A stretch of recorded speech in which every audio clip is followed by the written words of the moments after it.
Labradoodle Top 10 Facts. It is no wonder that the Labradoodle has become so popular in such a short time. The Royal Guide Dogs Association of Australia organised the first proposed mixes of poodles and Labrador retrievers in order to create hypoallergenic guide dogs. The end result was a smart and sociable dog with a low-shedding coat as well as a temperament suitable for guide dogs.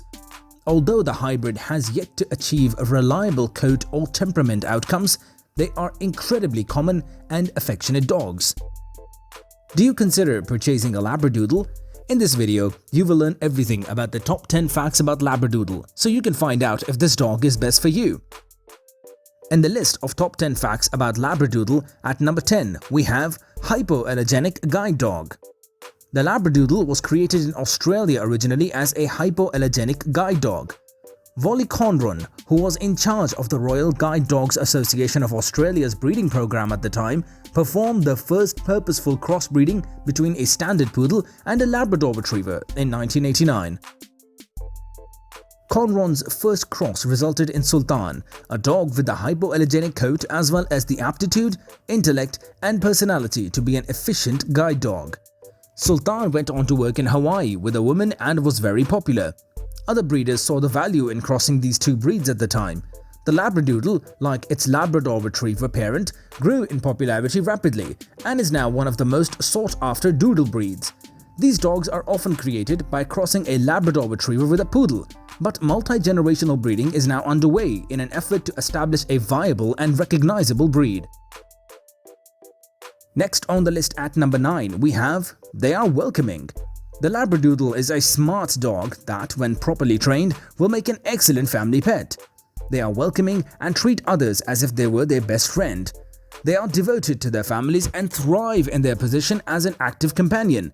They can be sweet, but they can also be cheerful, displaying their excitement by jumping and playing exuberantly. They are also laid back, as the Labradoodle was raised to be non-aggressive.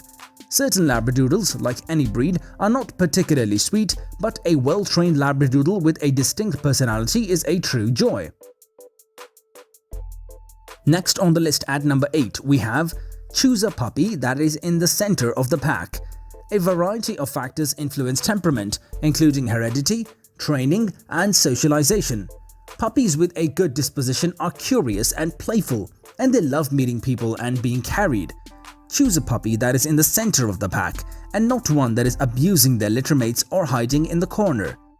Often meet the dog you are interested in before taking them home and make sure they have a good temperament. Meeting the dog's siblings, guardians, or other relatives will also help you assess what a puppy would be like as an adult. Next on the list at number 7, we have Labradoodle takes life head-on. A Labradoodle is happiest when he or she is with the people they care about, and they will lavish love and devotion on their mates. They are a joy to have because they have the vitality of a Labrador retriever and the work ethic of both the Lab and the Poodle. They could become one of the most common mixed breeds in the future. A Labradoodle takes life head-on and greets each new friend with the same excitement. You can, however, teach your Labradoodle proper doggy etiquette through training. Since Labradoodles are intelligent and eager to please, they are usually quick to train. They normally get along with other dogs and pets in the house, and they are generally good with children, but they can be exuberant and their boisterousness can accidentally injure a young child. However, as for first-time dog owners, they make an outstanding puppy. Next on the list at number 6, we have nice companion for first-time dog owners. The Labradoodle is a breed that is both intelligent and willing to please. Training can be simple as long as the strategies are consistent and positive reinforcement is used. Since they don't need an overly strong hand, they can be a nice companion for first-time dog owners. Since they like to hurl themselves headlong into canine circumstances without concern for the feelings of other dogs, socialize them from puppyhood. If the unknown dog is violent, this may trigger issues. Next on the list at number 5, we have can adapt to suburban life. Regardless of their activity levels, Labradoodles can adopt to suburban life or city life and thrive in rural settings. They are companion dogs and they should live within the home, not out in the yard, despite their different working positions. They're at their best when they're at home, sleeping soundly on your feet or in a bed next to yours. Every dog benefits from crate training, and it's a gentle way to ensure that your Labradoodle doesn't have accidents or get into things they shouldn't. A crate is also a good place for them to take a nap. If your Labradoodle is crate trained from a young age, it will be easier for them to tolerate containment if they ever need to be boarded or hospitalized. Next on the list at number 4, we have adapt to almost any climate. While Labradoodles can adapt to almost any climate, they are not recommended for apartment living. They need 30 to 60 minutes of daily exercise and would benefit from a fenced yard in which to burn off some steam. Some Labradoodles, especially those from the first generation, may need even more exercise. When your Labradoodle is a puppy, get them used to being washed and inspected.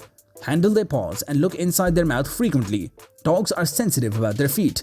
Make grooming a pleasurable activity for them, complete with engagement and incentives, and you will be setting the stage for simple veterinary exams and other handling when they are older. Next on the list at number 3, we have gets along well with kids. The Labradoodle gets along well with kids and can be a loving and gentle companion for them. They may also be exuberant and they can accidentally knock down smaller children, but they still love them unconditionally. As with any breed, teach them how to approach and touch dogs, and always supervise any contact between dogs and young children to avoid biting or ear or tail pulling on either party's part. Teach your child to never touch a dog that is eating or sleeping, or to attempt to steal the dog's food. No dog should ever be left alone with a child, no matter how nice it is. Labradoodles get along with other dogs and pets in general.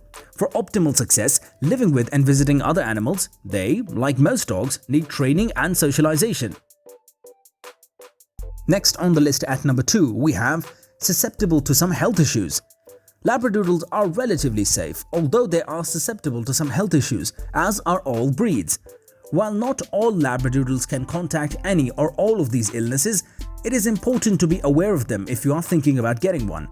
Hip dysplasia is a developmental disorder in which the thigh bone does not fit snugly into the hip joint.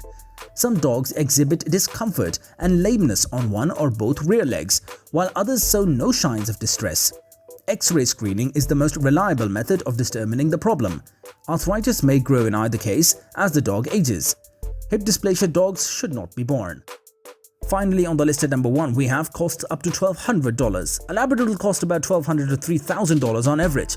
The overall quality of the breeder and the quality of the breeding stock, which is the parent of the puppies come from, are the two most important factors that influence the price range. Did you like this video? If so, it would be great if you subscribe to our channel so you don't miss new videos and learn more about dogs every day.